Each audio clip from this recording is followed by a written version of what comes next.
Welcome back, everybody, to the XP Hunters Gaming Podcast, the one and only podcast where two hunters talk about their gaming experience, hence why XP. I'm your host, HeyJay, and joining me as always, we've got the wonderful Blue. Blue, how are you doing today? Gee. I'm doing great, man. It's been a while since we've done one of these. I think since May. We had a summer break. That's what we had. We took a proper summer break by not having a break in our lives. So I've been too busy. Yeah. What did you do during this summer? Since May, because I remember, the topic for today, I have to mention the topic before I talk about why the hiatus, because the practice, we are very rusty. The topic for today is video game movies. Who are they for? Which is a good reminder as to why the heck did I watch the Monster Hunter movie, the live action movie, 3 months ago, and it was because it was my homework for this podcast, and it was so bad. I was like, nope. I did my journal to get it all out of my head, and I was like, I never have to think about this again until you reminded me, oh yeah, we never did the podcast episode of the Monster Hunter movie. But I joke. No, I was gone to Brazil. I actually went to see the editor of my videos. That's not why I went to Brazil, but I just happened to see him since he's there. And went to a game conference actually in Brazil. It was my first time in South America. Oh, cool. Wow. Yeah. I love traveling as well. Like I've been to, I think 13 different countries or so. And I've not been to Brazil. That's not one of them. But I definitely would love to, especially since you and we talk a lot with people that are in Brazil. And I definitely think I want to check it out. So it's a lot of Brazil. From what I've seen, Brazilians are very kind, and I know that there's a lot of Brazilians that listen to the show and part of the Classy crew, and all of them scared me. Of like, you're gonna get mugged, you're gonna get like robbed. I was like, really, this is the image you want for your country? So I went in hyper paranoid about getting mugged, but luckily, no, it was a good experience. Met some great people, had some great food, and very lovely country. So I had a good time. What are you doing this summer?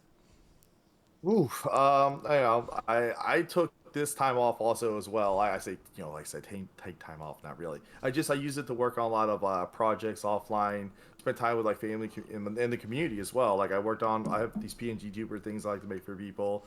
My son and I started playing Dark Souls, the first one. Like together? Like as in he's playing, I'm watching, but I'm not telling him anything. But it's been an awesome experience. I actually post on the Discord like little updates on how he's doing. Okay. Then meanwhile, I played a lot of Monster Hunter with a lot of first-time Monster Hunter players in the community from GU, Rise, 4U. Heck, I was playing with Pamparius today in Monster Hunter Iceborne. Wow. Look at you spreading the good word and instructing the next generation. That's what I do. It's been great, and I helped him with some stuff. He was like, "Oh, thanks, Blue." And I was like, "Hey, that's why I have the name." Yep. But lastly, I've been playing a lot of Final Fantasy 14 with a lot of people who have been coming in to the community that never played it, and we've just been having such a good time. And I know that it's been really fun growing that base because as we all eagerly await the one day HeyJay journey. One day, not yet. Again, we talked about it, but not yet. Everyone needs to wait. It's later, not yet. And but also, that reminds me. Happy birthday to you, Jay. Thank you.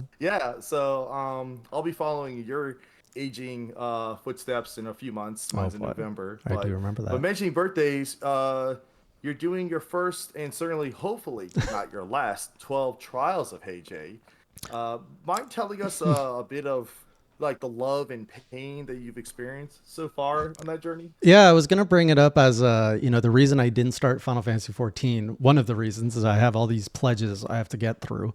And the 12 Trials has been a fantastic vehicle to just clean out my backlog of pledges. True gamer problems, right? Not only do I have my backlog of games, but I have my backlog of pledges. Streamer pledges. Yeah, so right now I have completed, I think, 3 or 4 pledges, and it's been really good. Like I finished all of the Rise quests are done. 3U is finally done. Another Castlevania game is gone. And Devil May Cry 3. That's the last. Yes, I finished 4.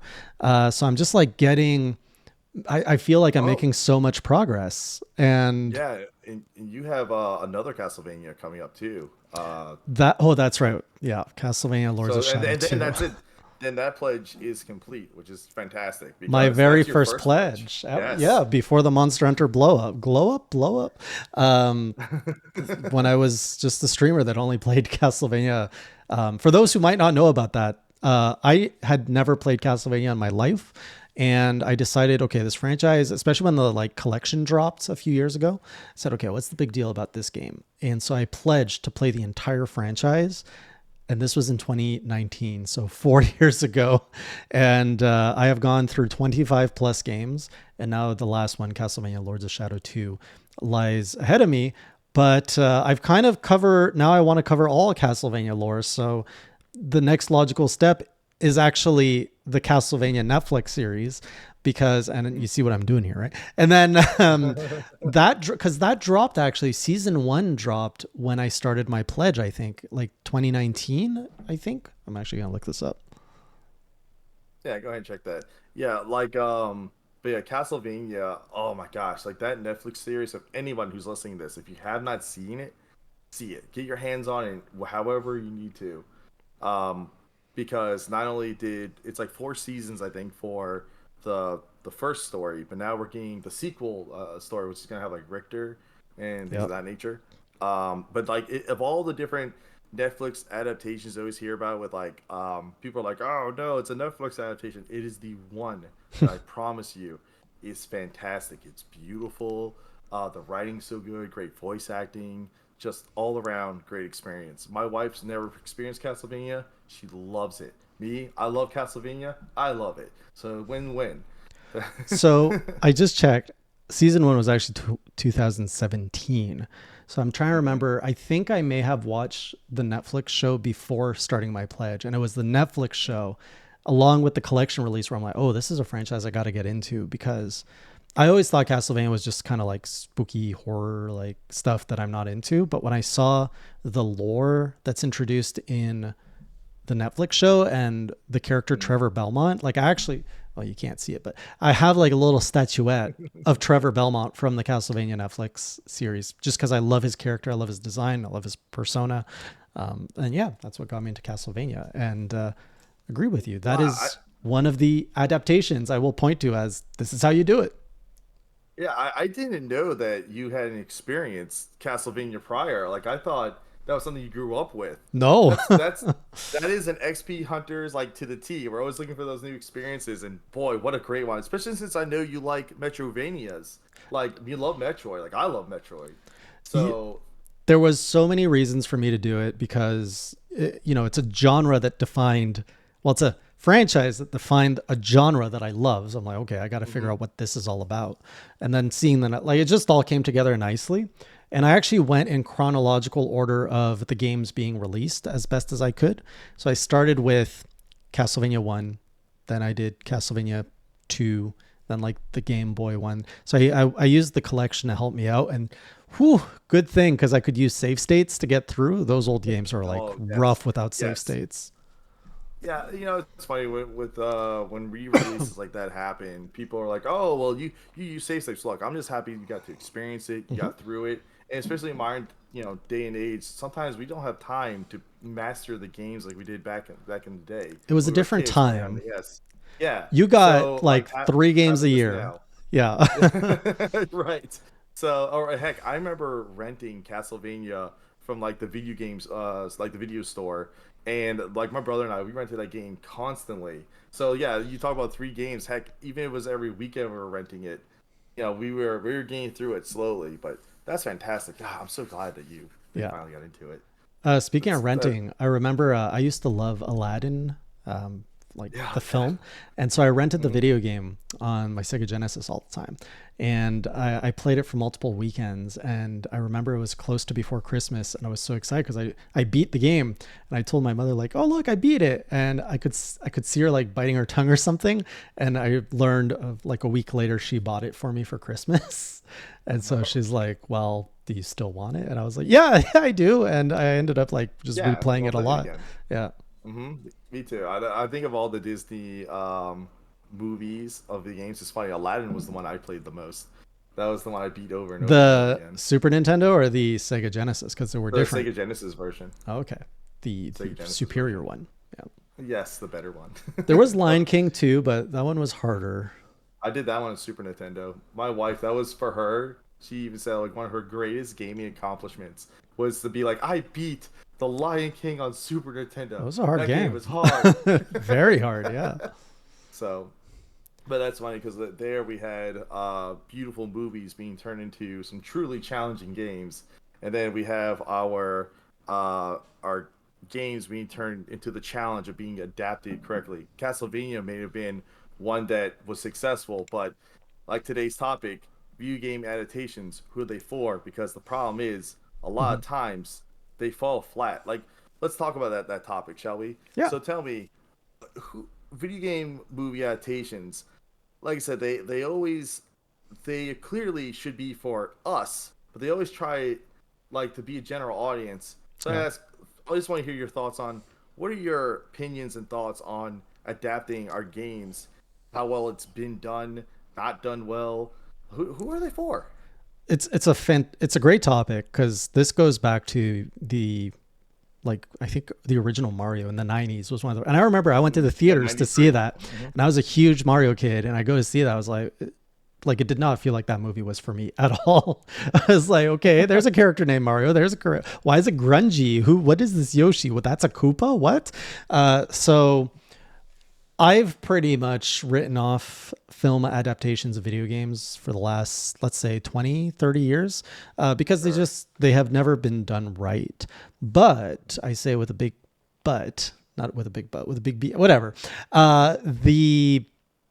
I feel that there's a bit of a renaissance happening now that the younger generation are adults and we are like part of the working class and we have more influence. Yeah, we suffered through it. We're like, no. This is how you do it.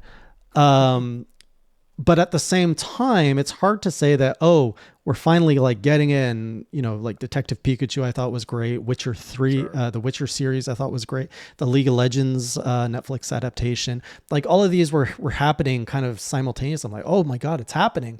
And then the Mario movie dropped. And I don't know how like controversial this will be, but the Mario movie did a lot of things right. But it also did. You cannot lie. Yeah, it also did a few things that hurt a bit as a fan. Like, they put pop music in. I don't know if you know this, but there are tracks that were made specifically for the film that were composed with different things.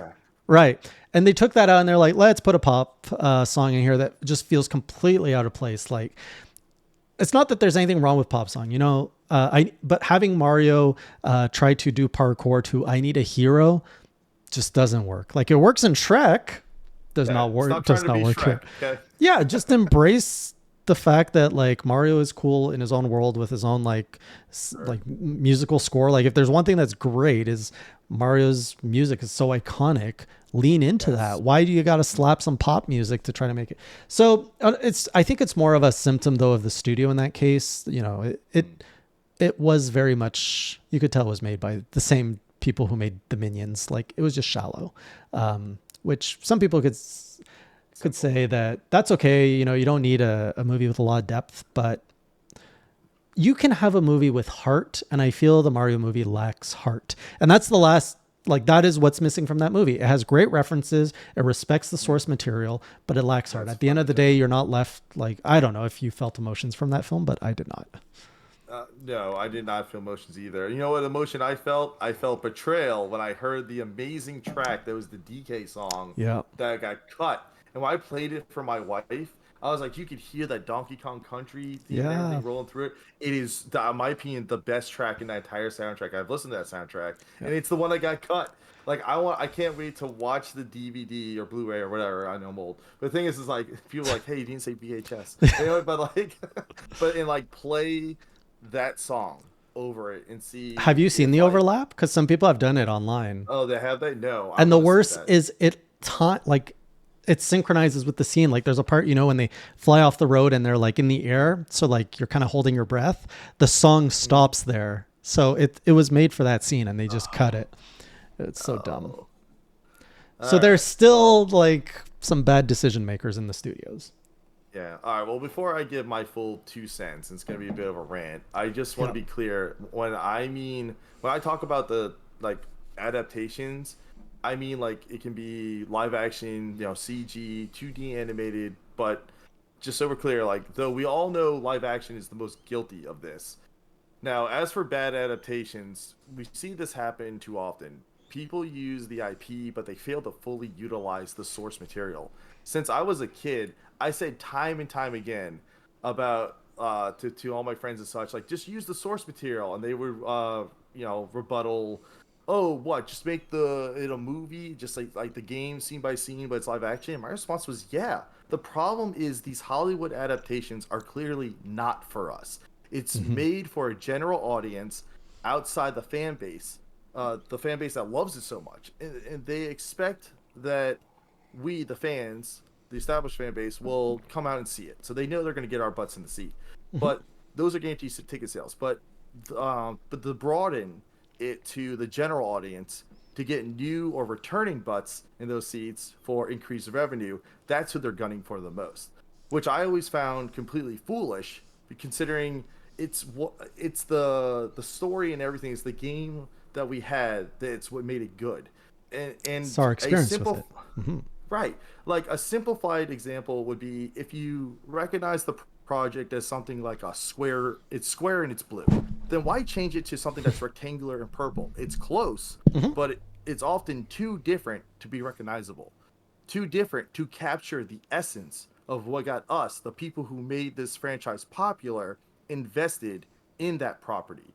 What cinematic adaptations should be is an abridged cinematic version for people that don't play video games, or at least not this particular franchise.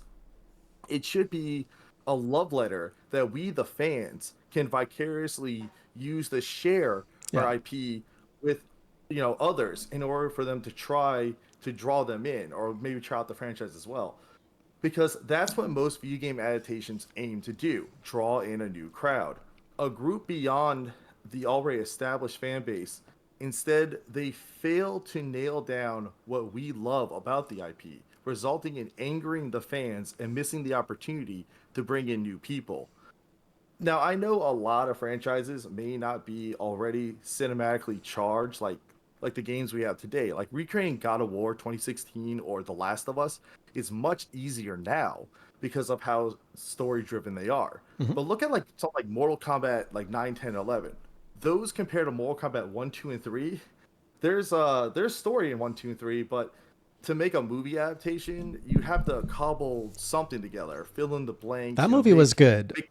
That first Mortal Kombat movie was good. The first Mortal Kombat movie, which by the way is made by a certain director we're going to be talking about later. No way. Is it the same guy? It is. Yep. What? Yep. So we're going to get back to him in this moment. However, even in modern times, games have retained their simplistic stories. And that same 90s struggle of cobbling a story together is still present. But if you just make it close as possible to the original essence, ideas, and themes, you can have a successful and faithful adaptation, which we have seen, for example, in the recent 2023 Super Mario Brothers movie that you just mentioned. Was that the start of the rant or the full rant? Oh, no, that's my rant. Okay. That's part of the rant. I agree with everything you said. And yeah, I was about to bring up Last of Us, how I feel I can see you trying to chime in there. Yeah, the last, and you covered it though. That's an IP that is a narrative based game. So it's very easy to turn into a narrative medium like film and television. But, that example, I've seen so many fans and gamers of, like, I'm not a big fan of Last of Us, honestly. Okay. We'll save that for another. Played it, didn't like it, and yeah, I know. I remember. Talking to. Yeah, I've done that a few times with some major IPs. So the fans feel empowered by that show to be like, this is what I love, this is what you're missing, and then they can talk to their friends who don't game, and they can love the same thing. And I think Mm-hmm. it's a very similar feeling to maybe, people who read books. Like that is a big Hmm. time investment if you Yeah. read a book. Yeah. But to have your, like let's say reading The Lord of the Rings, that is a pretty meaty book. Mm. That's going to take you what, 10 hours, 10, 20 hours? I don't know. It's going to take you longer than it is to watch the three movies, even in the length that they are, even if you watch the extended editions. But Mm-hmm.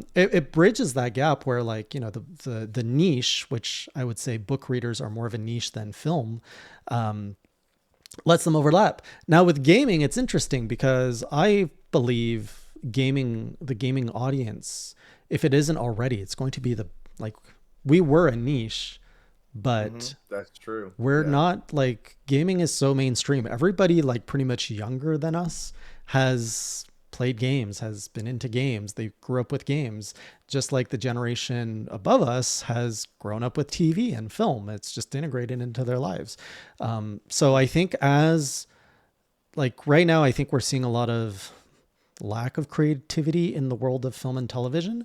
And I think that stems a lot from just the financial risks. Studios don't want to take those risks to build new IPs, build new Mm. stories. So what they do is they lean on things that people already know and love. They either do reboots, they tap into old franchises, they do sequels that nobody asked for, or they grab those IPs that they see in other worlds, like video games or like Barbie. And Mm. they're getting some success out of that. Hmm. It's funny. That makes me think about you mentioned how you felt like, oh, like it was okay to you. But what did you see? Did anyone else in your family see it? Like your friends, your kid, anyone? What's that? The Mario movie. They didn't want to see it.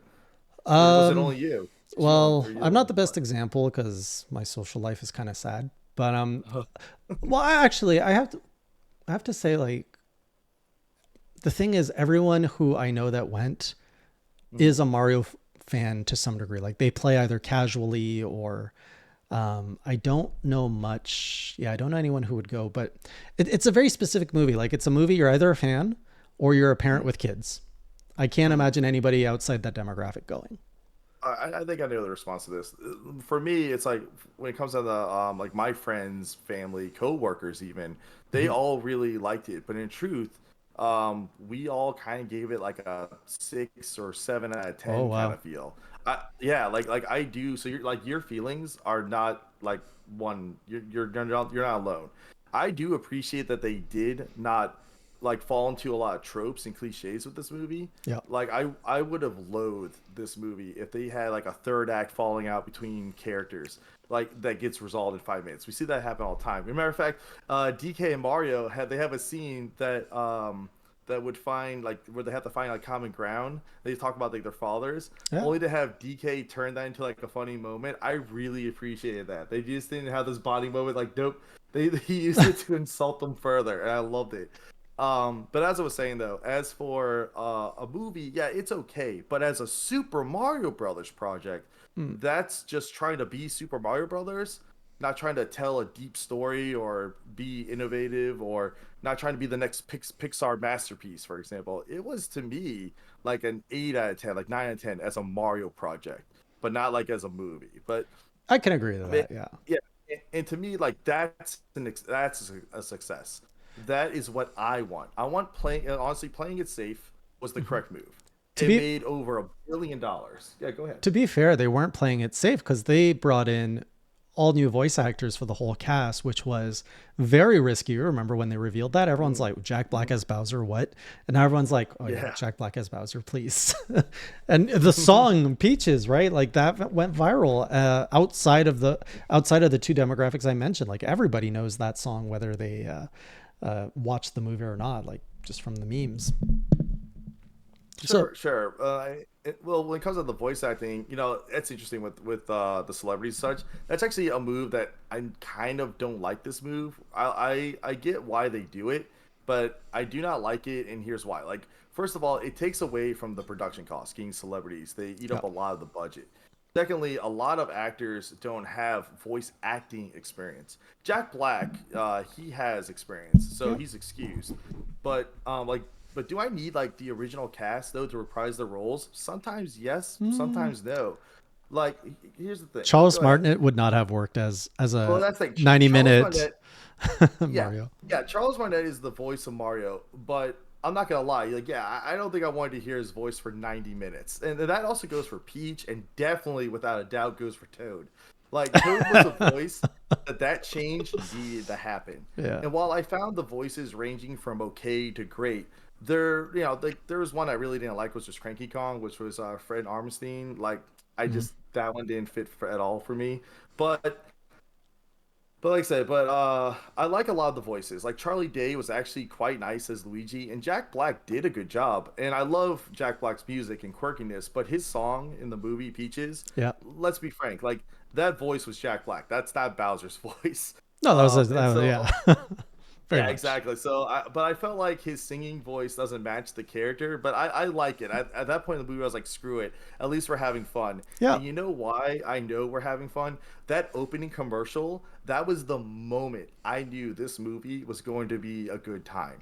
The same way during like the Sonic movie, when they showed Sonic, the Sonic meme, I knew this was going to be okay. Yeah. Like, that was the thing. Yeah, when you pay homage to the fan base in a good way, because you can't get by with just homages. Because I think every major adaptation does put in like those like for the fans to go, oh, I know that, right? Like in the original Mortal Kombat, I think there's a moment where you see Reptile, which is an actual reptile. I think, like if I remember, this is going back into my Reptile's in the memory. whole movie. Is he is Reptile's in the whole movie. in the first Yeah, one? he like Yeah, in the first one, you see him always like following them, and then there's a scene where like Liu Kang like kicks him into like this statue, and then Oh, that's when he that's where he becomes turns into the Reptile ninja the guy. Ninja. Yeah, And yeah. he All goes right. Reptile, and then they fight and That's all that sort right. of stuff. Okay, I remember. And his mask has like the teeth in it too. Yeah, Um, yeah. what was it though? There's always like even the Street Fighter movie, which that too I enjoyed as a kid, and it's got some good memeable stuff. But then there's just a lot more that just falls flat, like Warcraft. I didn't even go see that movie. Oh, I'm like I'm not giving that a chance. Warcraft. It's God. It's so sad you bring this up.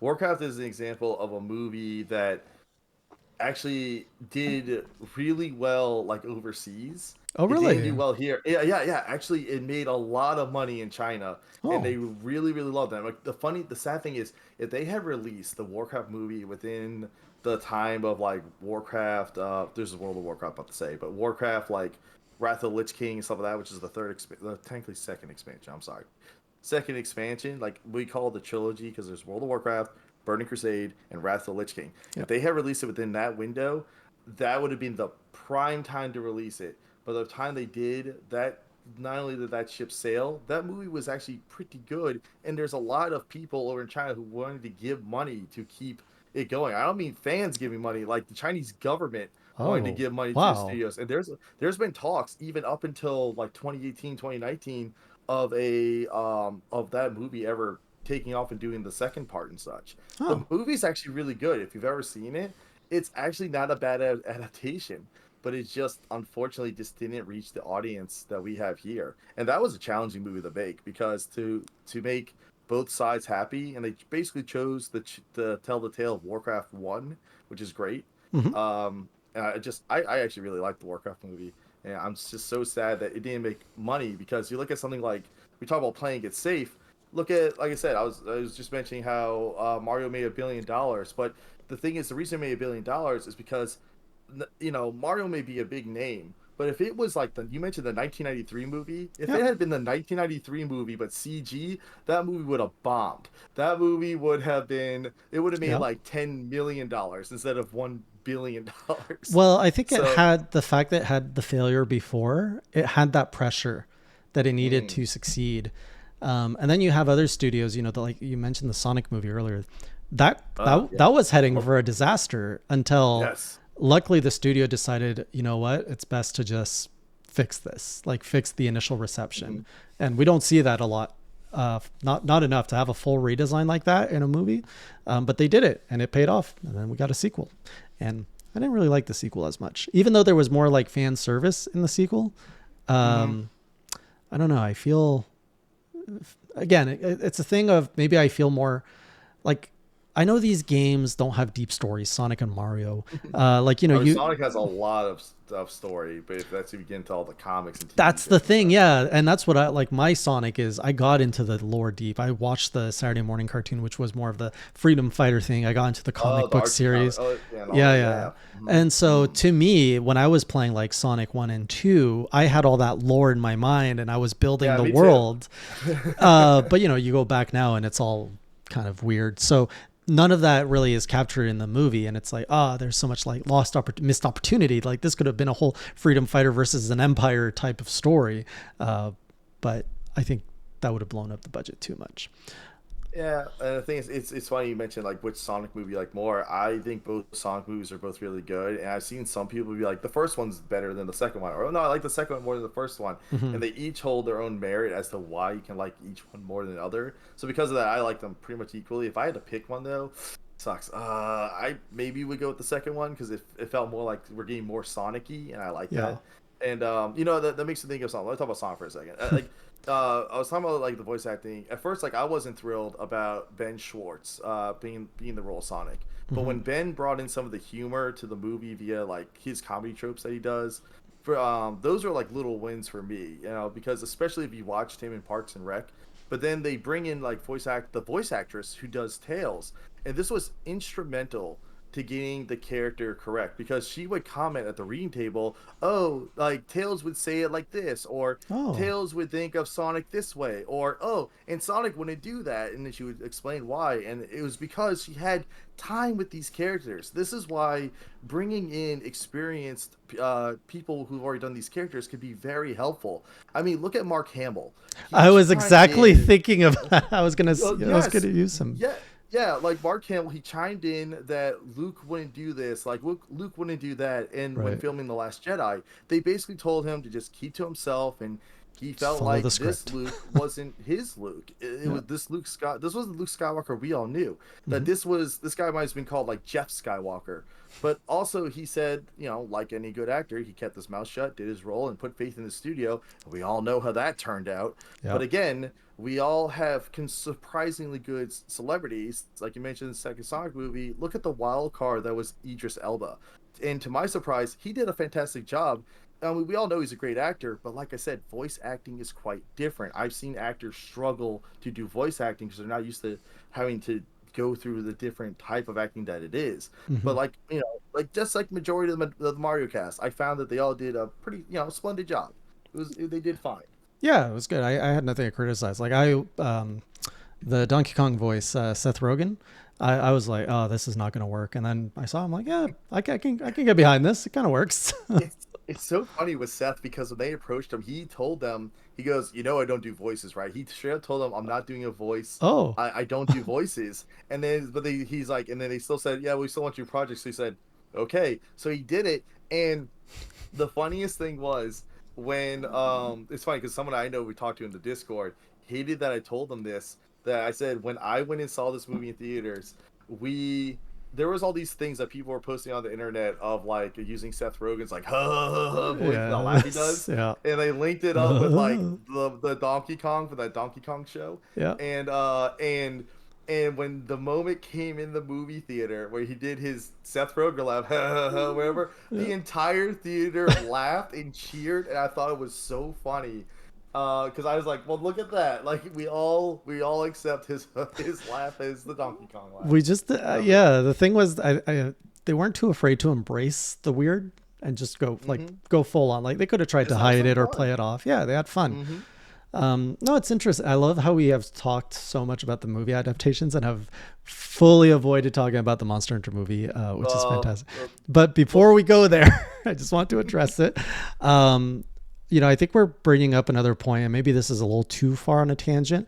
But when mm, we're talking about adaptations of video games, I'm seeing a very similar kind of uh, thing happening with adapting our old cartoons, and like specifically Disney's doing this, right? They're taking all the mhm, cartoons from the 90s and before and they're readapting them to live action.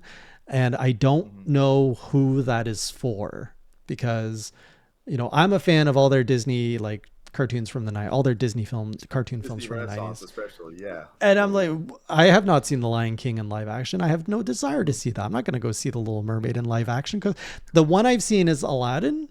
And I think it's because somebody wanted me to go. And you know, when the Prince Ali song came in, like I got goosebumps. So it did play into my nostalgia to some extent. But I'm like, I never felt like it was necessary. Like I didn't want it. So again, I think studios are just clinging to IPs and just trying to mitigate their risks. But in doing so, I feel it's almost riskier because now you're damaging an existing IP with an existing fan base for what? For what purpose, right? Well, you know, I'll bring up my favorite Disney Renaissance movie, which is The Little Mermaid, and I have not seen the live action one. Will I see it? Yes, I am. I'm going to, but I didn't get time to see it because The Little Mermaid's my favorite, and but like for example, Winnipeg's you as a Little Mermaid. Yeah, no, trust me, that's my favorite. I mean, it's blue water. It's in my name. So, so then you have but the again the girl who plays Ariel in this movie, man, that girl has bars. Like she absolutely kills it. But I've also heard all the other singers, and I go, oh, the rest of the soundtrack is not so great. And I was like, oh well. But the thing that kills it for me, my wife, everyone I talk about, they all say the same thing. Oops. They don't like how the CG looks. Like when I see the animation of the 1989 movie, so good. But like the way everything flows and moves, but the way I see it in all the CG shots I've seen, I go, oh, that don't look good. Flounder, he looks like he's dying. Where's the happy, like big chubby yellow fish?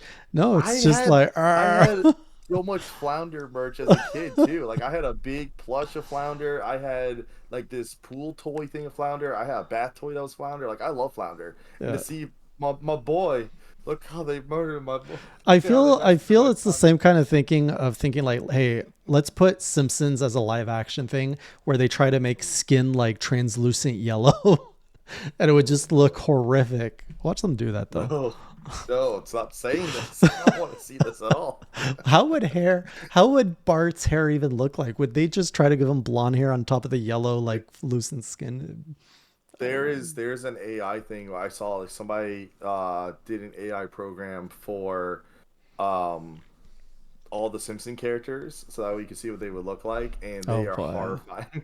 Some look good, but most look horrifying. Well, it's like the Pokemon. I think before Detective Pikachu, there was a similar generator that would turn all the Pokemon realistic. There was a lot of people who did art and such. They used Photoshop or whatever to try to make realistic looking Pokemon. And a lot of times I think they look pretty cool. I think they look great. Yeah. But again, honestly, Detective Pikachu, like that's one I point to that I really enjoyed. I thought the cast was done right. I think they respected the universe. They didn't treat the audience like you had to be a Pokemon fan to really. I can't, and even if you weren't a Pokemon fan, you had Ryan Reynolds pretty much to lean on. Of like, I know this actor, like I know this guy, and the story, like the heart, it had heart too. This was a film that had heart, so it can be done. And like you think of the Pokemon franchise, like it's not like those old games had hearts. You just go and beat up other kids with their pets and become the champion. Like, but you can extract and make lore and create a moment. I don't know. I feel like if they remade the first Pokemon movie live action, I think that if they pulled it off, I think that people would still really like it. What was the first one? Mewtwo. The one with Mewtwo. Is it with Mewtwo or the one with Mew? Mew's in it as well. Mew is present. Right. It's not Mewtwo Strikes Back, right? That is the Mewtwo Strikes Back. I wasn't sure if because there was there was Pokemon, then there was like Pokemon 2000 and stuff like that. But Mewtwo Strikes Back, I think, is the later thing that ties into the actual TV show. Okay. And it's like a sequel almost to like the original movie. But it's the one where Ash gets turned into stone, and that's the first one. Yeah. Okay. That's the first movie I'll talk about. Pokemon the movie or whatever. Yeah, that could work live action. Like they did this again recently where they took that movie and they made it CG, and I was worried. I was like, oh, this doesn't look good. I watched it and it was okay, but the original, the animation, so good, the soundtrack, everything, and it's just this thing of you keep talking about using older movies or properties already had and just redoing them again. Yeah. And I feel like that there's some gold mines you could hit for example, in Disney, they should do Treasure Planet. Like that is an awesome That movie. They would should do they have the Atlantis or whatever. technology. Yeah. That would also be a really good one. I would like to see them do stuff like that. Another thing that nobody asked for is why are they adapting anime to live action? I've never understood. You know, there I gotta say, I okay, we talk Hmm. about bad Netflix adaptations, Yeah. and I mean I've seen some bad ones that are even animated, like Dragon's Dogma is a horrible adaptation. Do not see it, but Okay. trust me, don't. Oh, you're But not. then you You're have actually something right like telling the me not to one. watch. Hmm. Yeah, don't watch it. No, no. I may have tortured you with the Monster Hunter movie. I don't think I'm going to do that to you with Thank Dragon's you. Dogma. Appreciate it. So that's how bad that is. And I but like what's it called? Cowboy Bebop and stuff like that, like Hmm. just not good adaptations. But the One Piece one coming out Hmm. is one that I want to watch with you. I said like that's the one that we need to watch together because I have experienced One Piece, as you know, up to like a certain point. Hmm. And so for me, it'd be like, oh, this would be neat because it'll be me kind of rediscovering it. Then you got someone like you who's experienced none of it. And First arc. uh, first, okay, so there you go, first arc. So Yeah. there you go. That's enough, though. Hey, that's enough to get you into this movie to see if it's good. That's if it's good, but it honestly looks pretty promising. And I could get into it a lot. And I know the One Piece people are Hmm. gonna be like, "Oh, you gotta talk about how he's actually looks like Brazilian and how he's like this race." And I'm like, "No, no, no, I'm gotta stop because One Piece is a long conversation, and we don't want to pull in the One Piece people. Right. Not yet." No. No. I haven't consumed enough One Piece to have an intelligent conversation on that. Right. Um, I talk with One Piece people on a daily. there is one anime adaptation though I will say I've seen it done right once, and it was Kenshin. Oh. I know they've done multiple movies. I haven't seen all Mhm. of them. I saw one which was it was the OVA version, like the story of how he got the scar on his cheek. Mhm. So it's like Yeah, I before remember they, the OAV. Yeah, yeah, and that was that live like Samurai X. That was the animated version yeah, that's what it was. of So Samurai X. the live action is actually a good movie. Like I actually enjoyed it, but Cool. as being someone who had seen the anime version, like I think the anime version is superior.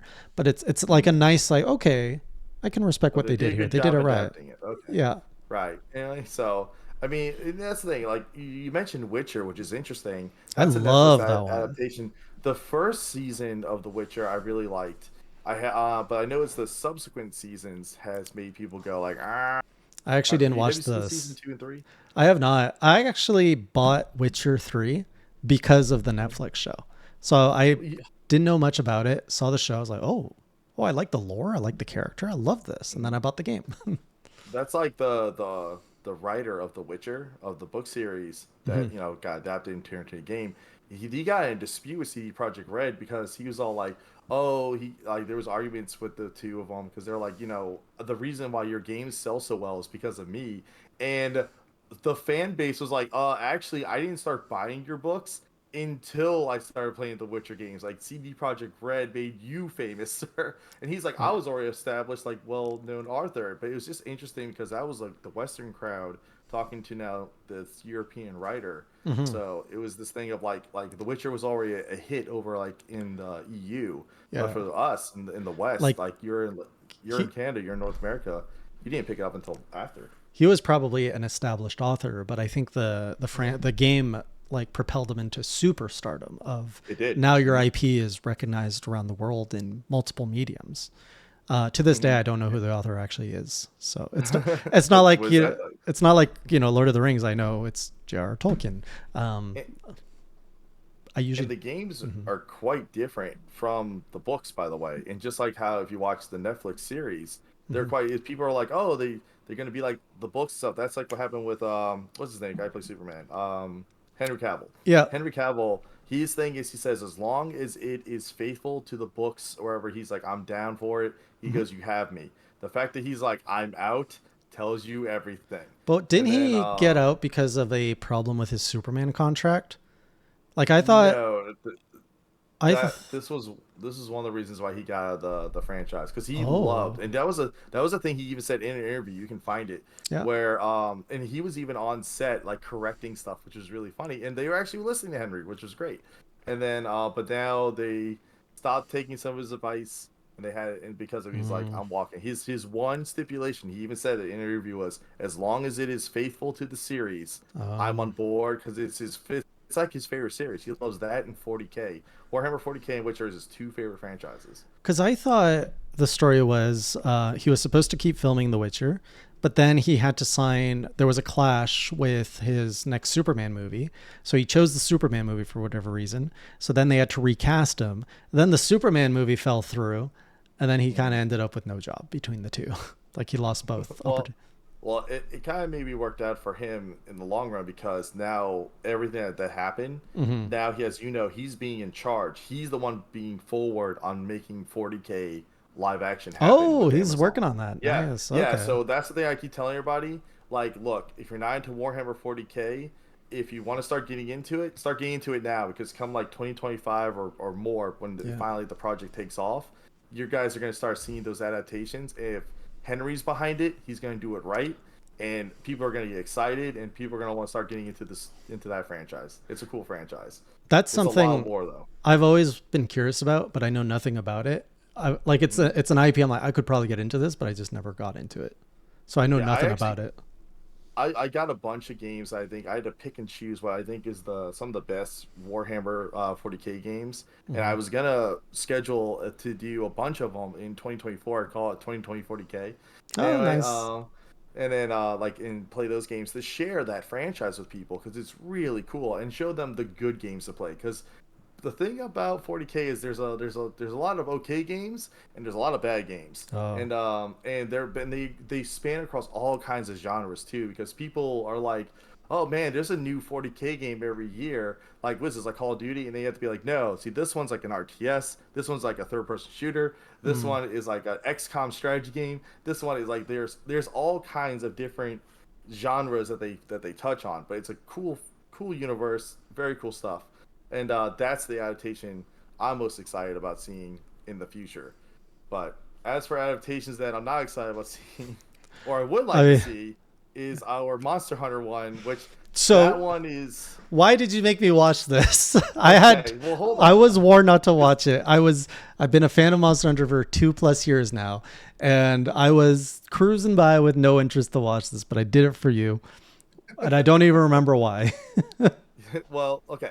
So as you know, I approached you, and it's like, hey, I want to talk about like this, at the time the Superman movie had come out. I was like, this is really good, and it makes me sad because you have some like the Monster Hunter Netflix one, which was I watched that was good. Monster Hunter, which is like, oh, this is what I want, but that thing moves at a pace of like, it feels like it's at 1.25 speed, like a quarter. It's missing content. It's going so quick. Yeah, it goes from scene to scene super quick.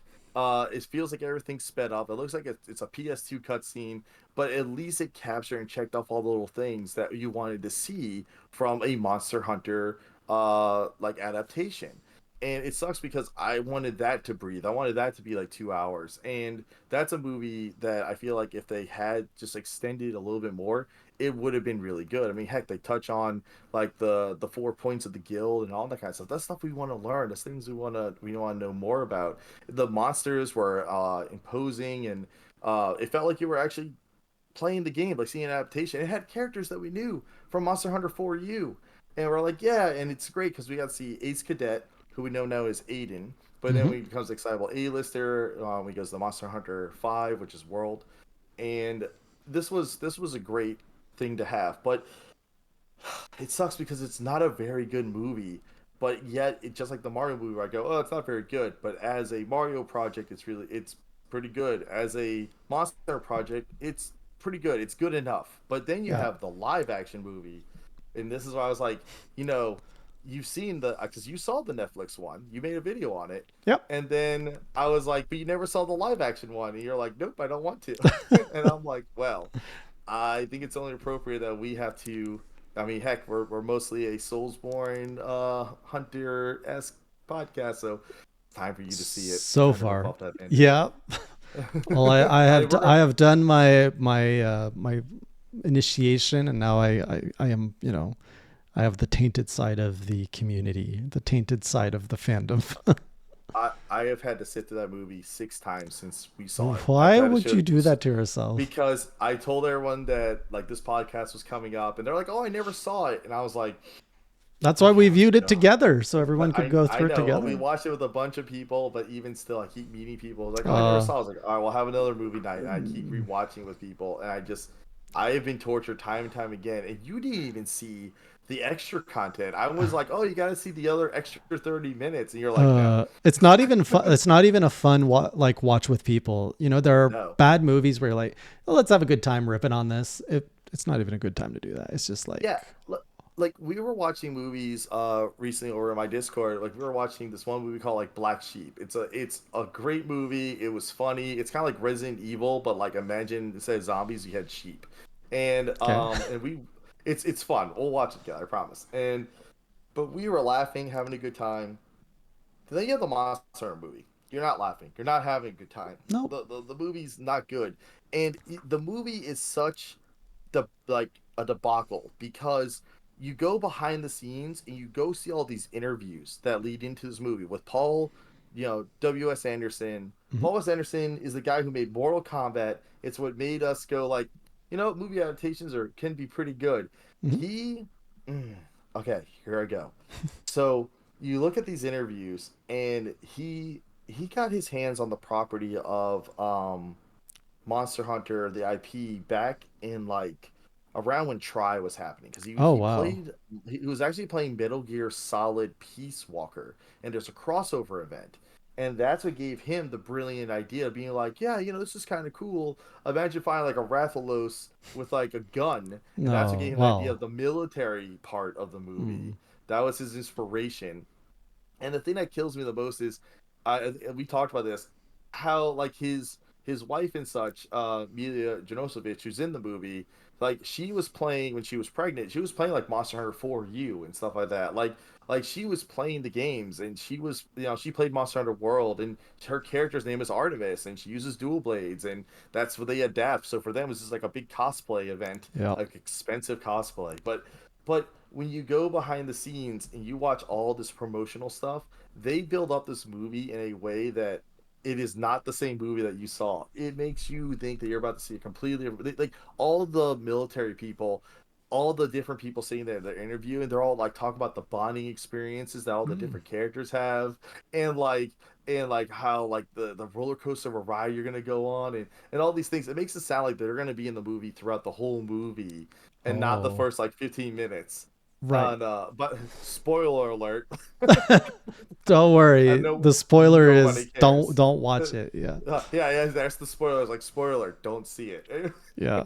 So, but it's so insulting. The thing that kills me most is there's this one interview where they're talking about they mention a Rembora, or what's it called, the big, it's like a flying snake Yeah, yeah. I think you've wing got it. creature, but Remobra or it's Remo Remobra. That's something it, like that. Remobra. That sounds right. It's Remobra, and they show a picture of a Cephalos wherever in the picture, and they're talking about a Remobra, but that's the picture they show Mm. in this interview, and he even says a Remobra, even though they're showing a Cephalos. Like didn't even get it correct, and it's just like the level of incompetency. But then you look at the set design, and they had all these materials brought in from Capcom, and for them to look over, and they had apparently one person there to help with the costume design who had played Monster Hunter. They had a person, Yeah. but there was just the person for the costume design, and other than that, they had no other consultants, no other people who had Oh. played Monster Hunter, and he talks about, he's like, oh yeah, I played Monster Hunter 1 way back in the day. I played a demo of it. Oh, At jeez. So the thing is, he played the Monster Hunter He 1 factually demo, played it, but he and never understood the right, but he IP. never exactly, but he never actually played the franchise, because if he had, Mhm. he would have understood what he should have been making. Instead, he liked the monsters and all these things. He just made his own thing clearly, It's a and big that's what's old most fan upsetting. project. Yeah, because it Yeah, sounds like he got this very unidirectional point of view of like, I like this, but he never made friends who are other people in the community. He never connected with the community. So he's basically right. like, I like the army. I like this. I'm going to take it and make it my own thing and then show the whole world. And the whole world's like, no. Yeah, they're That's like this is not good. And I felt bad for like Japan, for example, because we got this movie in December. And by the way, this movie was done for like a whole year or two before it even got released. And then they finally released it. And then so we got it. And then Japan, they didn't even get it right away. They had to wait until like March because they were having a big Monster Hunter it Day. They were was gonna have a it was parade. mercy. It was Their Monster Hunter mercy. Rise. They're gonna have Monster Rise that day. They were gonna have the movie come out that day. It was all gonna be together. You know, people get to go to Universal Japan and go check out the new Monster Hunter stuff that's there. Hmm. It's Monster Hunter Day, and I'm like, these poor people are gonna be like, yay, Monster Hunter. They're gonna go see this movie and be like, what did they do? No. This is not Monster Hunter. It's not good. What's And Yeah, go ahead. oh no, no, go ahead. I need a minute. I need I a just minute. I just like I had my expectations so low, and the opening scene of that movie, like if you're going in expecting a bad movie and you see the opening scene, you're like, oh, maybe like people are overreacting because it starts off on a desert ship and like Mhm. very much Yeah, in the same monster part. world, and you're like, Hmm. this they get it, and then it's like, and let's go to the real world, and it all goes down. Yeah, they do. They pull an isekai, and it's terrible. And the thing is, and we prove that you don't need to be like, oh, I need to feel familiar with like this person, or like that's the shoes I want to slip into. Hmm. Look at the Monster Hunter Netflix movie using Aiden as Yep. this guy who's not a hunter, who's becoming to learn what it means to become a hunter. That's what we want. If you want to have us learn about the world, Yeah. use that. But they didn't. They wanted to put tanks in Right. the world, and they had to find a way how to Right. get the tanks into the world. That's the Hmm. problem. And the other problem is that because they want to be like, oh, well, we need to show that like really experienced people, like that just shows how tough these monsters. But we need people with experience because if we just have average Joe get isekai, be like, well, of course he didn't do well. He's just average Joe. So we Right. make sure like, look, see, these guys are rangers and they have training and Yeah. you know. But then they get there and I'm like, you use the rocket launcher, it does like no damage. But yet the bow deals damage. So like, oh, only things from this world, like as if there's magic or something going on. And Right. I'm like, it kills me. Go ahead. Go ahead. You want to say That's something? all. No, it's just the whole thing kills me. It's a Yeah, really bad my movie. I I just right now I'm just leaning with my hand on my face the whole time we've been having this conversation because this movie hurts me. Even talking Um, about it, it does not spark joy. no, that's the problem. And yeah, it's like this brings joy. This thing does not bring joy. Exactly. It's that meme. I oh, what was it? My mind is turning to mush remembering some things about the movie. Like another thing that happened that kills me is so when Monster Hunter World happened, the as we know the franchise blew up. It went from being like selling like Monster Hunter 4 was like, oh, we sold like 4 million copies, 4.5, yay. Mhm. And then Monster Hunter World happens like we sold 33 million copies. What the heck? So they were feeling really good. And around the time they were selling their 15 million copies, people started being like, "Oh man, I want to get my hands on this franchise," only to find out that somebody already owned the rights to it, the movie license rights, and that person was, Paul W.S. Anderson, because he got it back like 10 years ago, because he saw the opportunity, he thought this would be cool one day, and now that it blew up and got Wonder popular, what where else he got his this paws on.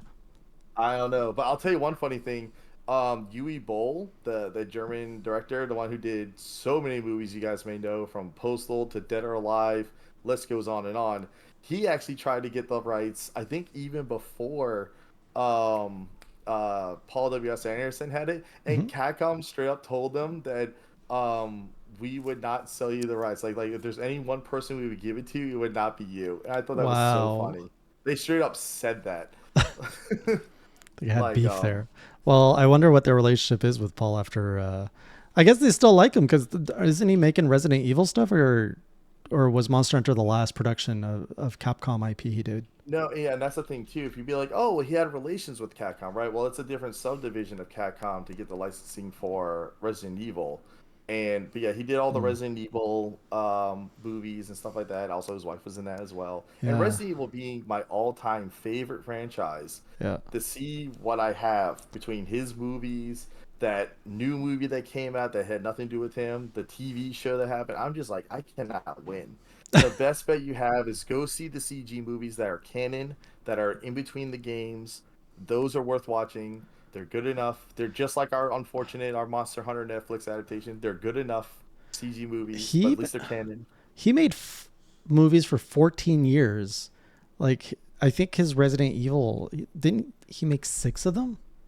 He may. I think there's 6 or 7. Yeah, I have them all. I have them all. Wow. So You know, nobody ever saw. I haven't. I've seen maybe one, but again, the Resident Evil IP is something I'm not very familiar all with you that ever need to franchise. see is the first one.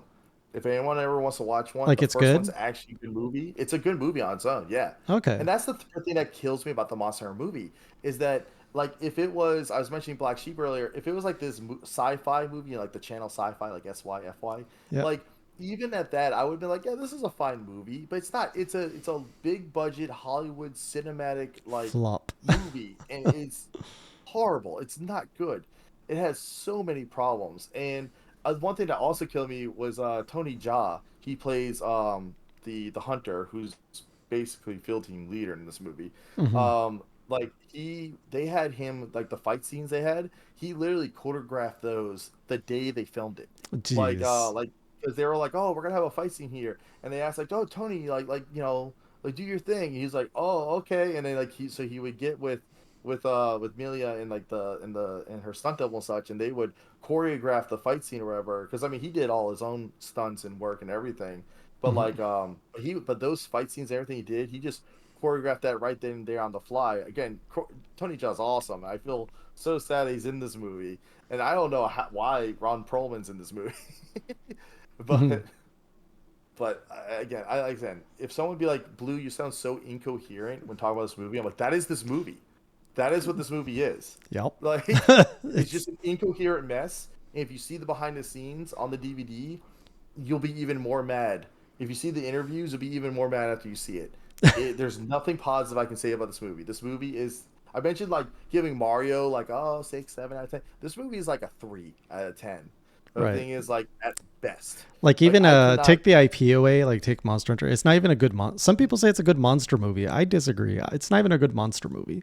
Well, like I said, if it was like a B movie, like a low budget sci-fi TV movie, it would have been okay. I would Mm. have probably given it like a 5 out of 10.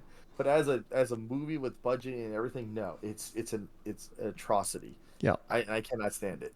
absolutely. I But just randomly remembered the Tomb mm, Raider movies as well, which that's something that could have worked well. I haven't seen the new one, the reboot, but like the old ones from yeah, the early 2000s, those two were disappointing to watch.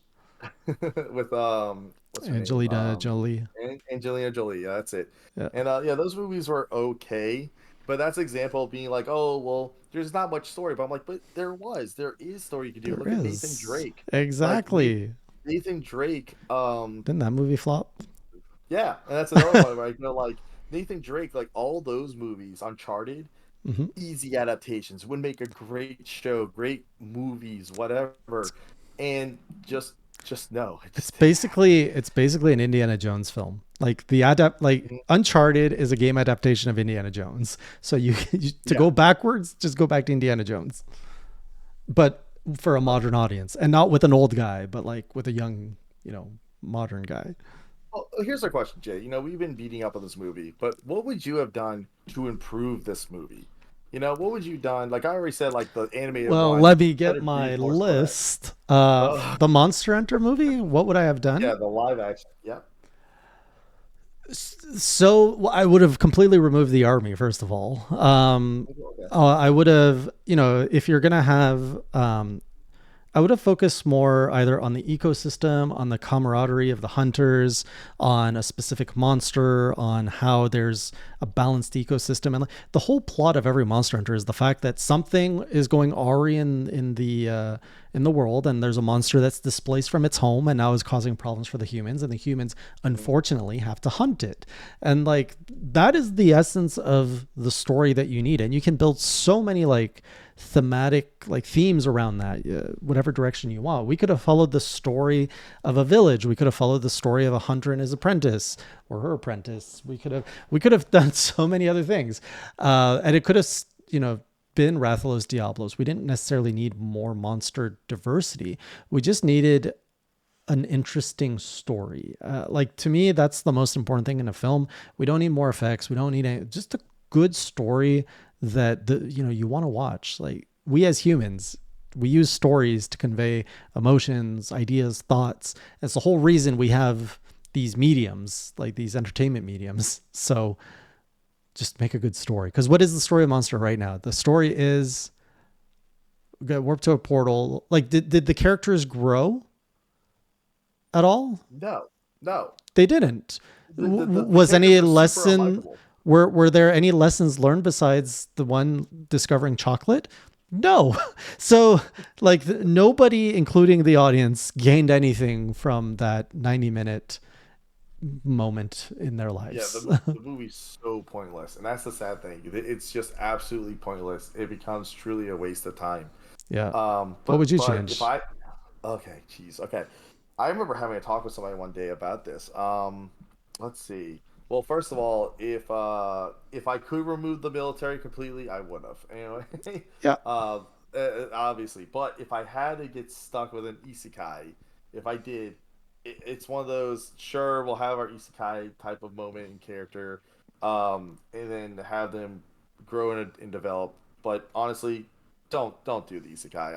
I hate that trope, and I think we would have done better just to being immersed into the world fully, like we Hmm. saw in the with Aiden and such. That's what I want. I said like I would like to have seen with this movie though, but we have to use the movie we have in front of us. Yeah. If I had to edit and change some things, so to begin with, I probably would have kept all the military people alive longer. That's for one. I would have had more time with all of them. Yeah. I would have had so that we get to truly want to feel something when they are gone, when something does happen to them. I think it would have been neat if we did see some of them dwindle down quick to where they became a four-man squad. You know, we could have the hunter character and Mm. three others. And then the idea is that they, but I think it would have been nice stepping out in this desert or something to where, right, like they end up in a village and they're having to, they're these outsiders that are learning about these people's cultures, and they would have done a thing of learning again like weapons and Training such, and montage. the thing is yeah, and have some crossover of being like oh like this is like this is how we do like traps and such that we've learned in the military, and like oh like yeah these is this the explosives work because physics are physics, okay, explosions are gonna work regardless. Minus Trust me, fall. I'm a heavy bowgun main, Minus fall and damage. I play a bombardier prowler in GU. Like explosives are my forte. So it's the thing that they could have shown the like them having to prepare like oh you know what perfect you have the do you know how they have the Lunastra story Yeah. for the other one Hmm. again, so imagine again, like you said, there's some sort of calamity thing kind of happening. I think it would have been cool because we have a certain monster shown at the end of the movie. How cool would it have been if monsters were suddenly just like dying or dropping dead or whatever, Hmm. and it'd be like, oh, we don't know what's going on, and then that leads into like Gore Magala kind of thing, and they could have done a thing where the frenzy virus essentially is seeping in, it's killing and changing the wildlife. So now we've got these outsiders who are willing to be like, hey, you know, we never leave a ranger behind, you know, that kind of thing. So we are going to, especially if they lost one on their own, they're trying to get back or whatever. They could have been like, we got a man behind enemy lines, we're gonna get him back. So they all have to put together their force. Now remember, we're not in the desert anymore. Screw that scenery. That's Hmm. not good. No, We so want some boring. forest. We want yeah, so we want villages. We want to have characters in the villages that we can interact with, and we're gonna build up camaraderie again. You could have love interests, plot lines, Yeah. all kinds of stuff.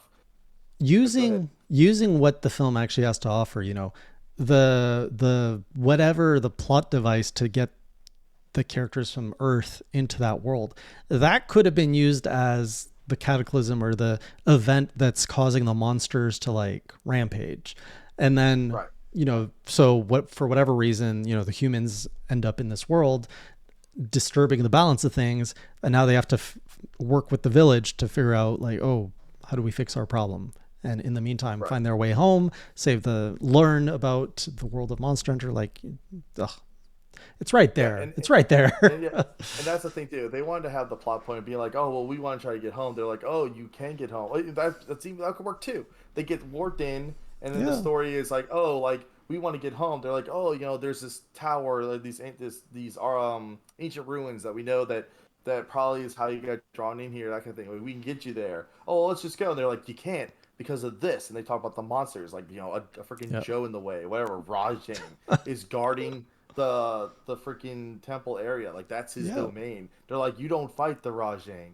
The Right. thing is, and then it's like they're like he kills elder dragons and stuff like that. Like he fights elder dragons, and they'll Yeah. be like, "What's that?" And they can talk all about it, tease it a little bit, It and could have been then such a cool way to introduce someone to the franchise. yeah. So the thing is, exactly, and we could have saw some monsters along the way, Yeah. and then we get to that point. So that's our goal. Especially if they had, let's say, so like there's some other people are injured. Like we got to get him home to our world, so that way we can Yeah. save his life. Yeah. That kind of thing, and that way there's also like a moment of like time is of the essence, and there's that pressure, and then so that's when we get to see also more weapons. Like again, like oh, I'm using the bow. I get to use the great sword. I get to use the heavy bow gun. I get to use like the lance. Like, or matter of fact, we saw Swax. We could have a Swax. We could have saw Insect Glaive, all kinds of stuff. Yeah. And the other characters, the supporting cast that's helping them could have been, yeah, like Sirius Handler, who's People Leah. in you. Yeah. The thing is, we could have had, the Handler. We could have had these characters like the Admiral could have been there. They could have added the humor that we have of like Palicos and like the felines. And God, please change how they look. That CG, no, and there's just so many things that are wrong. Like Black Diablos, for example, acts more like a Nibble Snarf than it does a Black Diablos. Yeah. Like if Black Diablos had been like, oh, it's got like we have a nest nearby, or it's the only cactus like food source or something, Yeah. that would have made more sense to its aggression. But just stalking it like some like I don't know what his deal was. Like They we wanted a were nibble supposed. snarf, but they didn't want the actor to go nibble snarf. It just wouldn't have landed the same way. I love my snarfy boy. But the thing is, what sucks is that, like I said, I've told you this, that there was a sequel planned from the start, and that they Yep. even show a villain character, and this villain character we're supposed to learn is kind of like controlling and causing the monsters. Like he's controlling them. They obey him, Yeah. and that we'll never see that plot point. Thank God. The thing is, Yeah. and Are you honestly, sure? I Are do you not. sure? Yeah, I'm very sure I do not want to see a sequel to this movie.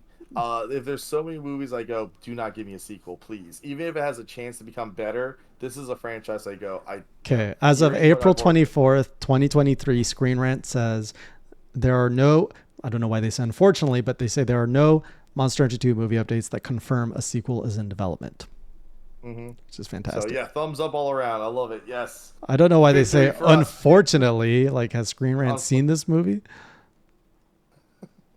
no, I don't think they have. But anyway, I said, but there was I think some changes they could have made. I remember having a breakdown. I think it was how was it? But we broke down the movie, rearranged it, and we even talked about the how to develop like better relationships between the hunter and Artemis, and we talked about how we could change their characters, and I could get into all that, but Yeah. I want to move so far off of this topic Same. right I'm now. ready to. I'm ready to So, put so this behind.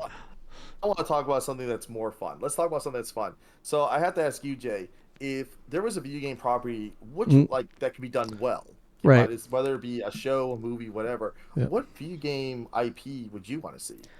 This is very timely because I've been actually I mentioned this in the journal that's dropping this week. Devil May Cry. I'm absolutely Ooh, shocked that there is no Devil May Cry movie because you there is could an anime. go. Oh, is there? Yep. I'm gonna look that up.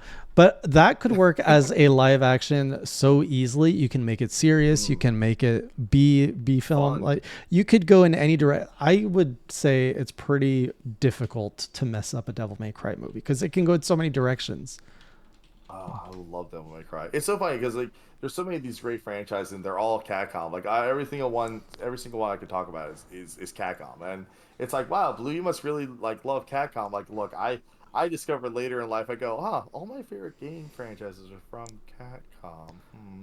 But Mine are not. Oh, this ran in 2007. Okay, Devil May Cry's glory days are clearly in the past.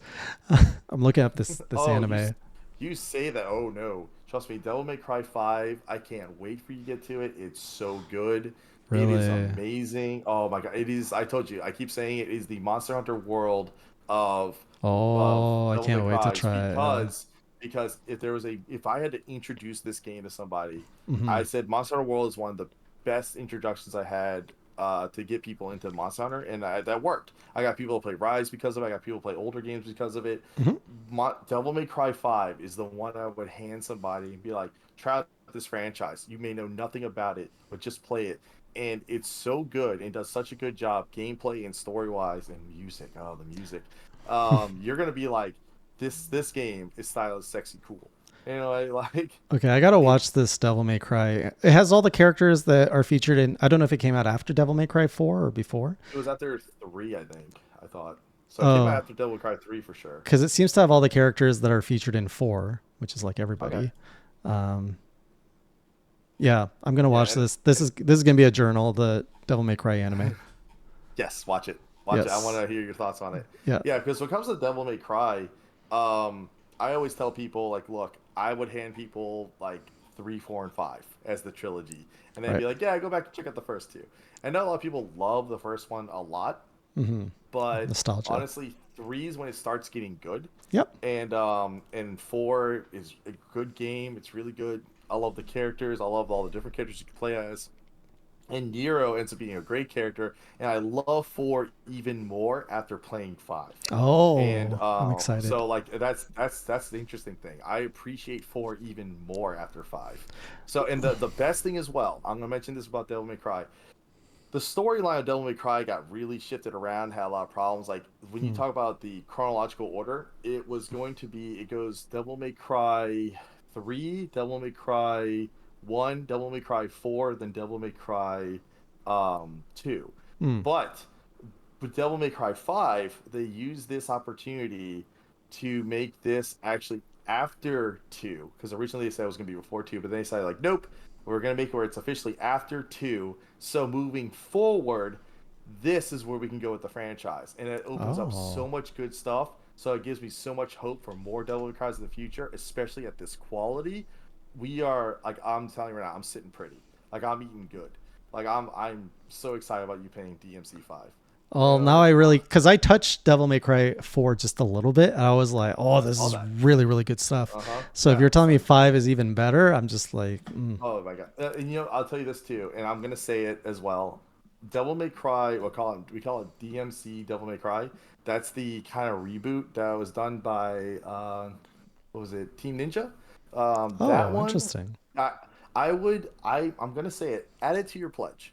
I know it adds one more game Yeah. to you, but add it to Is your it pledge. good? It's actually, oh no. But Oh, the thing is, man, I don't want, stop hear me putting out. garbage on my plate. It has good gameplay actually, and but you will. I love to hear your thoughts and everything. Now that once you beat 5, like once you've experienced now the franchise, Once I and have you see had filet mignon, you want me to go back and like have well, you get to have liver? it's like a cheap fast food burger. It's just Oh, like after I brought you to a nice restaurant, it's just you're like, oh, what's this? Like, oh, it's more of it, kind of. it's Enjoy. And you're gonna the eat and be same like, oh, color. thanks, Blue. I'll be like, yeah, I know. Why do I Yeah. do this to you? But Yeah. We'll but see. um, We'll but see. for me, a franchise that I would really want to see, I could talk about like some of my favorites. Like I said, like Resident Evil, I would love to see done well. I love Metroid. I love to see Metroid done. But honestly, a franchise I've been diving a lot into that would make a great show or great series is actually Splatoon. Splatoon would be really good. But Mm. but there's the number one project I would pick. It is Psychonauts. Considering how like when I think of something like Gravity Falls, I imagine like them taking that approach with Psychonauts. It'd make Hmm. a great like weekly episode type of thing that tells a good story. It has a great art direction, great characters. Like Tim Schafer, that's one of my favorite games ever done by that man. So I Psychonauts, highly recommend I for anyone to unfortunately play. have no reference of that game because That's I've okay. Jay, I know that you would love that game. yeah. That game is so good that you 100% it and you don't ever feel like it's a chore. You are having fun Oh. every step of the way. Like that tells you how good that game is. Like you want to find all the little nooks and cranny stuff because you enjoy all the characters and everything so much. Like Oh. that makes you go, this is how you do a collectathon and have fun every step of the way. The levels are so unique. And then there's the first one and the second one. So you get two. You didn't have to wait like a decade to get the second one. You get to have both now. Gotta add it to So, the but XP Hunter roadmap. Yeah, do it. Do it. I highly recommend. But yeah, Psychonauts. Psychonauts is my dream project that I would love to see done I'll add it one to my day. wish list. So anywho, let's see. I have a note here. Oh yeah, that's true. You know what? I gotta say, like we talked all about like this the what we would do for the Monster Hunter movie. I want to Mhm. know people's thoughts. Like, what would you guys do for like a Monster Hunter movie idea or change the movie that we have? You know, what video game property would you want to see done like with justice? You know, with true love. Like what's the one that you would love to see? I think that'd be a fun thing to see If in the we have to comments. think about the movie again, so do you. So, how would you fix if it? you hey, if you've never seen it, hit me up. I'll sit through it again. Wow, you are a martyr here to do that again. It's like it's so terrible. I want everyone to experience it. No, Just see, I'm because going to be the opposite. It's so terrible. Don't experience it. mm, Not everybody needs to put their hand on the stove to know it's hot.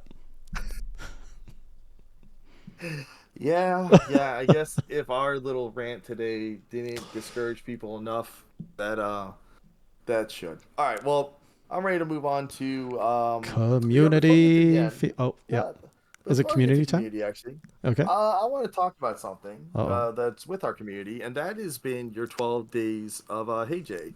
We have been in a panic because we've been really enjoying the 12 days of HeyJay. We've loved that you 12 finished trials. your 12 trials of like HeyJay. pledges. What did I say? 12 days. That's a happier 12 days. adventure. That's slow. No, no, that's what we gotta talk about that after this podcast. That's not today. Okay. So, yeah, we gotta prepare for that later. Right now, we need to write the 12 trials. As for the 12 trials of Hey Jay, for everyone out there, as you know, that we had this community 1 million pot going on. On Twitch. We, yes, but we learned, unfortunately, that you can only donate like 2,000 points Cringe every coins. time. Hmm. Yeah, the cringe coins. So Jay and I were talking about a way to fix that, and so prepare for an update on that. Unless Jay, you've got a way of you think you would fix it now. I'll But announce it okay, properly so that not everyone has to go to the 1 hour 20 minute mark of the podcast to learn it. But yeah, we're gonna make right. some changes because honestly, I did not know that there was a 2,000 point limit donating Mm-hmm. when we hit the 1 million when we picked the 1 million. So I actually was thinking of having that like right off the offset. I'm like, oh, let's see how things go.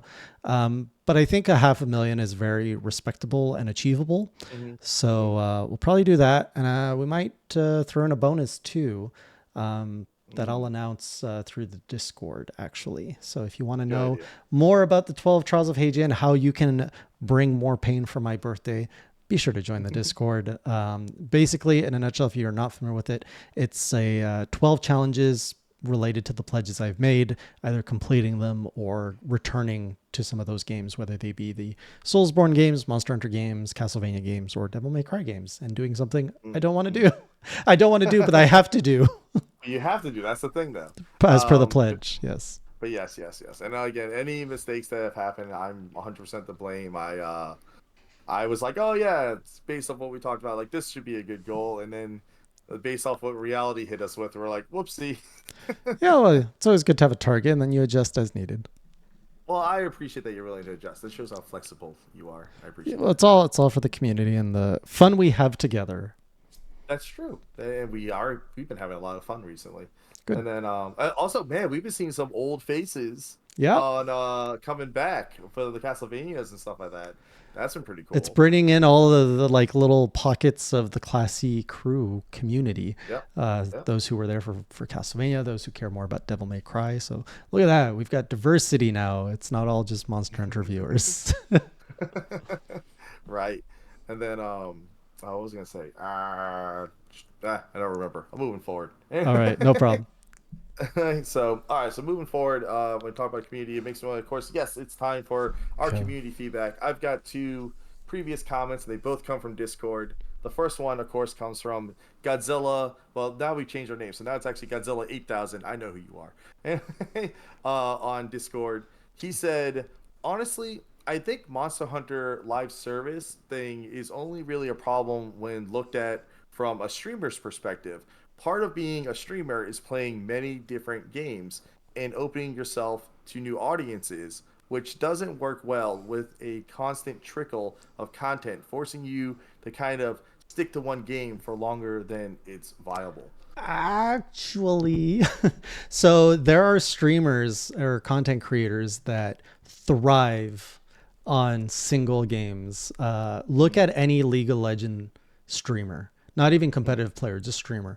They will, and I this is what I have seen of League of Legends. No hate on League of Legends player, but I find you either play League of Legends or you play other games. It's very rare to find someone who plays multiple games. And mm. oftentimes, League of Legends players are almost unaware of what's going on in the gaming ecosystem. Like they just live and breathe that one game.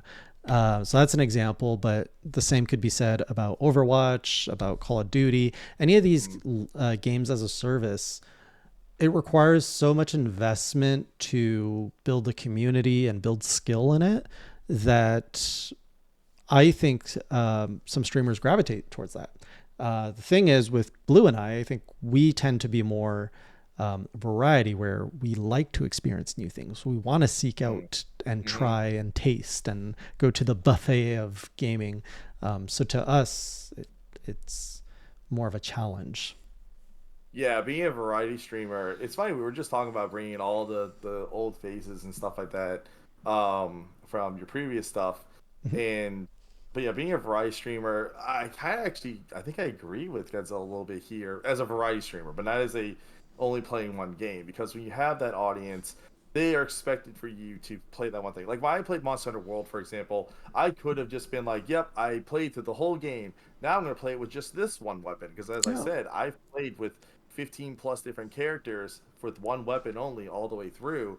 There's an audience who would watch you want to experience each weapon because they go, "Oh, that's my weapon. It's my turn. I'm excited to see you do it." Yeah. And so it is possible, but at the same time, for someone like yeah, like Jay, I mean, he's got to move on to other pledges and things of that nature. He can't stick around forever. Like I've got three projects that are almost done. I have the Am I Wrong projects. I have one for Pokemon, I have one for Splatoon, and I have one for Soulsborne for From Software. And the I'm waiting for Splatoon to drop their newest DLC, the last one, and that's it. Then I'm get to move on from Splatoon. That one's done. Mhm. For Pokemon, I'm waiting for that DLC. Once that's out, then I can finish, say that one's done. And as for Soulsborne, I just gotta finish Demon Souls. I'm at the end, thank goodness.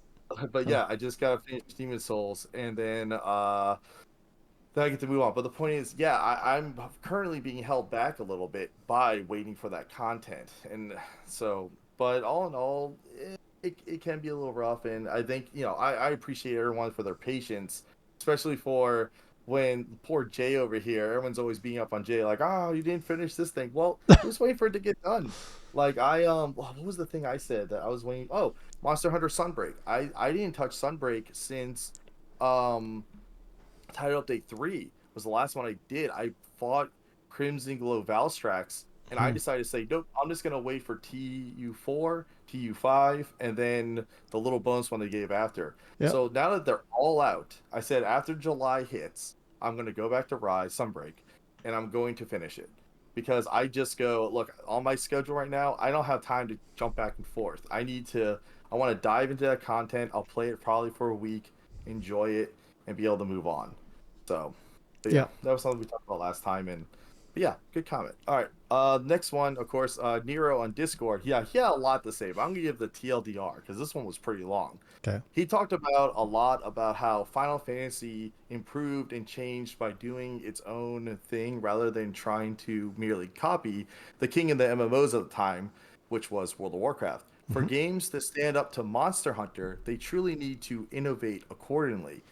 This goes for Monster Hunter as well, where Final Fantasy cut out a bloat, like a lot of their bloat from the grind and doing less quests and stuff like that. Monster Hunter perhaps should work on less grind as well. Perhaps Hmm. even change some fundamentals. We've seen some of these changes in the stream, like the streamlining of the franchise already in like Generation 5. Hmm. This helps new players come in. Perhaps some new changes could be done, like maybe a no cart limit for like low rank. But as you go up in like high rank and master rank, those limits could be more present. Perhaps like more carting reduces rewards, like they did in the Guiding Lands. Hmm. So, what's your thoughts on that? Well, it's like I haven't been with the franchise long enough, I feel, to like really say this is what needs to do differently. Um, there is, I always welcome though challenging things, and one thing I like from the brief time I've been with Monster Hunter is every entry seems to challenge thing, and I think World did that where it challenged a lot of what the formula of Monster Hunter could be, and then I would Yeah. say Rise challenged it again, and to mixed results. Some people love World, some people love Rise. So they're finding things that resonate with people. Um, I had another idea that was, the grind. What I'm hearing though is people are not liking the grind to unlock content that's just like, okay, now hunt monsters until your hunter rank or your master rank is 100, and then you get to fight this cool monster. Like that kind of grind is what I'm seeing. I think a general I haven't seen many people defend that mechanic of, yes, that's what we want. We want to just keep accumulating these hunter rank points until I can finally earn the right.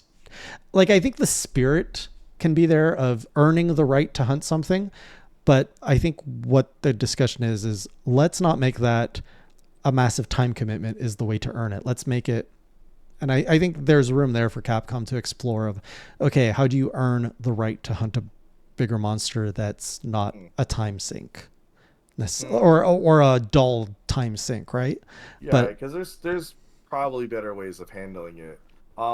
Honestly, that's why we have things like the key quests and urgents and stuff like that. I'm okay with the idea of having something like that where there's an urgent that you can do, or like there's maybe, you know what, a lot of people they forget to go back and do some of their optionals and things of that nature, their follower quests. yeah, Make some of those maybe mandatory yeah, for when the new content drops, since they already have it already implemented in the game.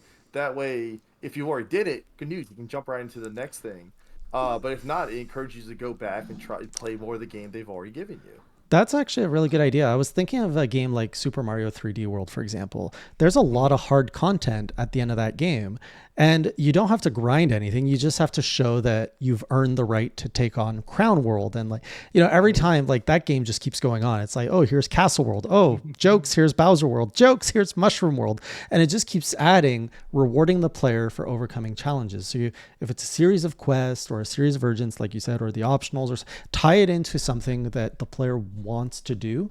That's a little bit more interesting than go mindlessly grind, 2 million Yeah, just points, however you get your want. HR up, especially when they cap you. They go like, "Oh, you gotta get to 150, but we actually capped you at 100, so you gotta now go earn those 50 Yeah. levels. You could have had those 50 levels if we uncapped you, but It feels artificial, I think, to some people, and right, that's where the frustration is. In fact, I'm still grinding my master rank because I haven't unlocked everybody to fight them. I'm still trying to unlock that's Risen Teostra. right. And then, but that's like, I don't want to put any words in his mouth, but when, for me, in the long version of his comment, he mentions making some things easier. I actually agree. I've always talked about retaining the difficulty of Monster Hunter. I feel like, it does per game. It's become more streamlined, sure. So it feels easier and things of that nature. But though I would like to see maybe stricter limitations as you move forward. Like we could see 3 carts that eventually maybe lead to 1 cart. Like I want Yeah. to see more like 30 and 15-minute quest timers. Like yeah, like I was playing with Pimporais earlier, and we were fighting Valkana, but we only had 20 minutes to fight her. It was a tighter time, Yeah. and we had, again, it was fun. I mean, and maybe not for every hunt, but for what should be like the more challenging hunts. It's what made like Demo Magnamalo feel so dangerous and Arc Temper Volcana feel so memorable. It's those stricter timers with like limitations. It was gear or she was more powerful. But as someone who likes narratives, I think it would be nice to, it's very easy for them to add a little reason for that. So let's say you do limit things to 30 minutes or 20 minutes, make it a reason because, I don't know, a volcano is going to explode if you don't kill the monster fast enough, or, Okay.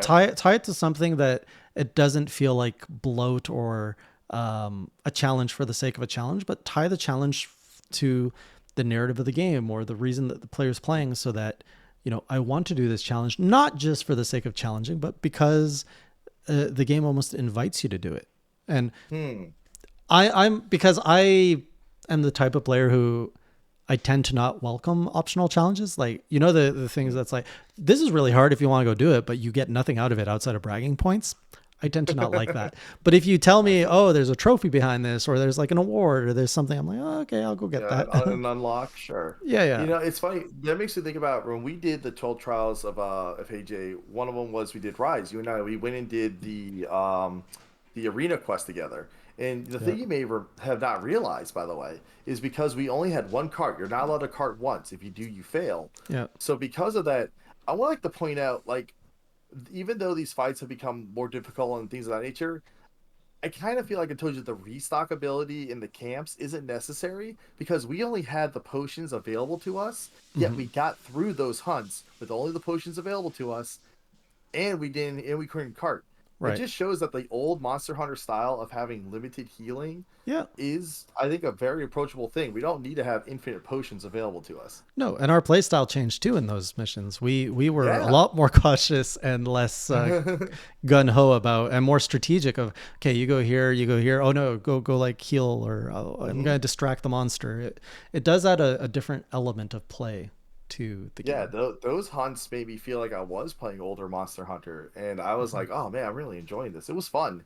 Yeah. It was, again, especially with only having one cart always lingering above your head, Oh one yeah. KO, whole thing's gone, and we knocked Consequence. them all out. Yeah, Yeah. like I missed that. So I think that the idea of having, like, yeah, like in low rank, you can cart as many times as you want, but like reduces rewards, and it gets people a chance to get into the game or whatever. But then start Hmm. laying in like, oh well, high rank you only get three cards, and then master rank you only get one card, so it's perfect or bust. Like those type of things, it increases the difficulty, but you've had time to grow, and they gave you enough time to grow. Yeah. Or you know, your armor starts breaking or something in high rank. Ooh, ooh, man. Durability, that would be an interesting take where you have to imagine your armor or weapons could take damage and you have to go hunt Ooh. monsters to repair them to get the parts. So it kind of creates I more farming and stuff like that. That's it like a Zelda thing. I mean, it could go in the good direction, but it could No, go in the really I don't bad think people direction. like breakable stuff. No, people do not like breakable items.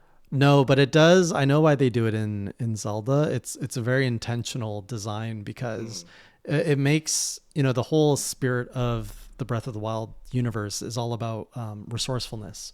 And if you had like a super weapon that you could just craft and hmm. barrel through everything, it would eliminate that aspect of no, you got to use what's around you, Yeah, and discovery. including You yeah, experiment less too.